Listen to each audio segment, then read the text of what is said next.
Pozdravljeni u posebnu seriju o World of Wise i ovdje ćemo se baviti filozofijom i ovdje imam jedan seriju članaka koje bih želio da pročitam i zovu se greške argumentacije.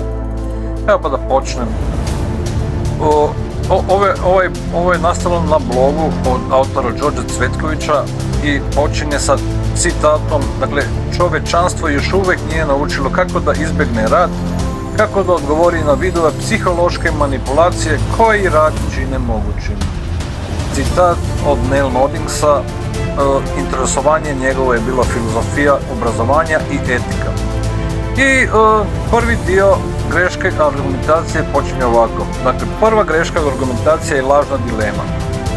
I lažna dilema ili je ovako, dakle, ili je lažna dilema najbolja logička greška, ili si ti, dakle, ono što se smatra da je neko optužen nečeg, dakle. I lažna dilema nastaje kada smo prinuđeni da biramo između ograničenog, nekompletnog izbora opcija. Najčešće to su dve opcije. To znači da nam nisu ponuđene sve stvarne opcije, što ometa dalju raspravu. Tehnički do ove greške dolazi kada se ili razume kao isključivo, odnosno kao ili koja ne dopušta dodatnu opciju. Govornik nam obično nudi ekstremne stavove kao jedine opcije. Dakle, ili me voliš ili me mrziš. Dakle, ili nešto ili drugo. I rečnik ili si voda ili si vino. Šti demagozi će često prikazivati stvari kao crno i belo i o tome možda više neki drugi put. I ova greška, dakle ova lažna dilema, ovo nije formalna logička greška, zato što u praksi mogu postojati situacije u kojima zaista postoje samo dve opcije. I dakle, sljedeći je argument iz neznanja. Dakle, niko nije uspio da dokaže da postoji bolja greška od argumenta iz neznanja. Dakle, ako neko ne zna, onda mu je sve oprošteno, dakle, nema bolje. I argument iz neznanja, dakle, argumentum ad ignorantiam, je greška kojom se nešto što nismo dokazali pogrešnim, proglašava tačnim. Dakle, ne možeš dokazati da duhovi ne postoje, dakle, duhovi postoje. I pošto naučnici ne mogu da dokažu da će se globalno zagrevanje dogoditi, ono se verovatno neće ni dogoditi.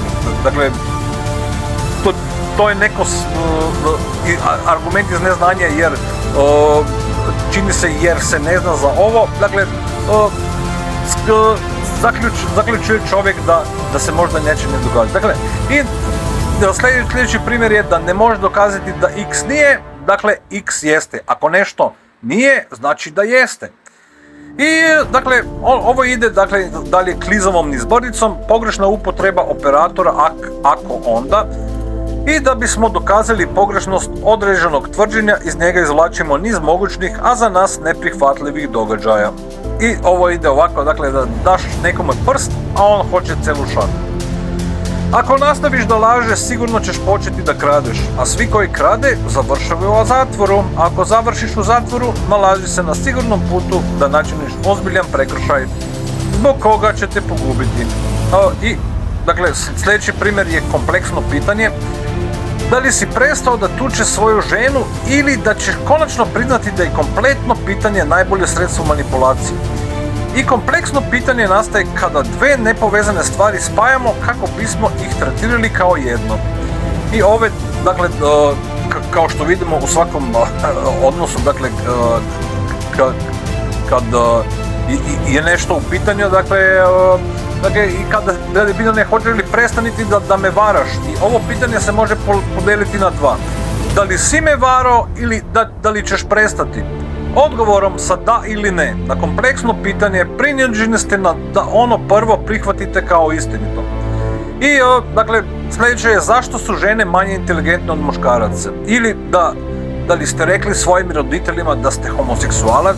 Dakle, ovo pitanje su svakodnevnica, nebitno je da li dolaze od partnera koje ste naljutili, vašeg nadređenog koji traži nešto što mu se ne sviđa, ili anketama, intervjuema, pa čak i u policijskim ispitivanjima.